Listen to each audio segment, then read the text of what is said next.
Sebelum kita mau masukin state atau use state, use effect dan lain-lain, di sini gue pengen coba share dulu mengenai event handlernya ya. Kalau sebelumnya kita belajar di Vanilla DOM gitu ya, Vanilla JavaScript, kita itu perlu kalau misalkan kita mau punya event handler, kita harus ngedefine dulu ID-nya, ngedapetin elemen by ID gitu. Kita coba contohin dulu ya. Kalau sebelumnya di misalkan kita punya di sini button ya. Kita di sini punya button, di sini misalkan buttonnya click me. Terus kalau misalkan ketika kita nggunain vanilla JavaScript, kita itu biasanya nantinya itu kan akan bikin di sini ID nih ya, ID misalkan button. Terus nanti di bagian scriptnya kita perlu untuk ngedapetin si ID buttonnya, misalkan di sini bikin const btn, kemudian di sini dokumen get element by ID gitu ya, di sini button gitu. Nah, kalau misalkan di React gitu ya, ini approach-nya nggak kayak gini. Kalau di React itu approach-nya lebih mudah. Nah, jadi kalau misalkan teman-teman udah belajar vanilla JavaScript ya, apalagi tahu sedikit banyak DOM-nya, itu akan lebih cepat memahamin. Kenapa? Karena di JavaScript, karena di React gitu maksud saya. Di React itu kita pakainya nanti inline event. Jadi di sini bukan lagi kita ngedefine ID. Kita bisa langsung aja di sini pakai on click gitu ya. Misalkan kita mau ngeklik nih, kita on click, kemudian di sini kita bikin untuk si handlernya, misalkan kita mau manggil function, misalkan nama function apa ya, say hi misalkan, say hi ini.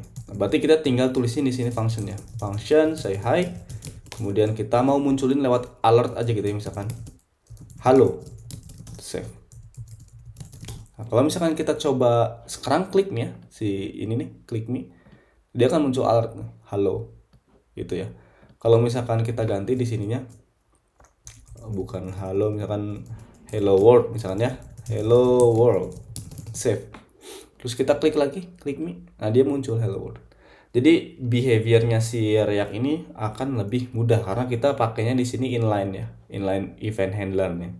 Jadi kita cukup bikin di sini on click, terus di sini kita masukin lah apa yang mau di handle-nya. Nah, bukan cuma on click, kita juga punya semua atribut ya, kayak misalkan on change dan lain-lain. Contoh nih ya. Misalkan kita di sini pindah ke student list, terus di bagian input nih ya di sini. Ini kan kita berarti bisa nyari ya di sini ya. Misalkan cari nama di sini Ricky gitu ya.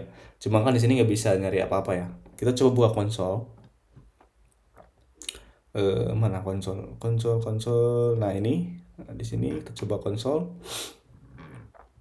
Itu apa? Kita coba apa ya, clear dulu mana sih. Nah, ini oke. Nah, sekarang kita coba untuk bagian input ini pasangin event handler untuk on change misalkan. Nah, jadi nanti ekspektasinya ketika kita ngetik sesuatu di sini akan muncul di konsolnya ya. Oke, kita coba hapus dulu ini. Terus di bagian input kita di sini tambahin aja nih. Kita tambahin di sini berarti on change itu ya. Nah, kita mau ngapain nih nanti ketika di input nih kita ketik nanti muncul aja di konsol log, simple gitu ya. Di sini kemudian ini di sini kita bikin aja konsol log, terus kita event target value. Nah, di sini kita coba pas si parameternya gini ya, gitu. Kita save. Nah, sekarang kalau misalnya kita di sini ngetiknya 1 2 3 tuh muncul di sini. Nah, handlernya nih muncul. Gitu. Jadi misalkan ini kan kita langsung di sini ya bisa kayak gini, bisa pakai cara kita bikin function dulu kayak yang di sini juga bisa. Jadi nanti di sini tinggal bikin aja functionnya input change atau gimana. Nah, nanti kita tinggal panggil aja di sini si functionnya. Nah, ini untuk event handler.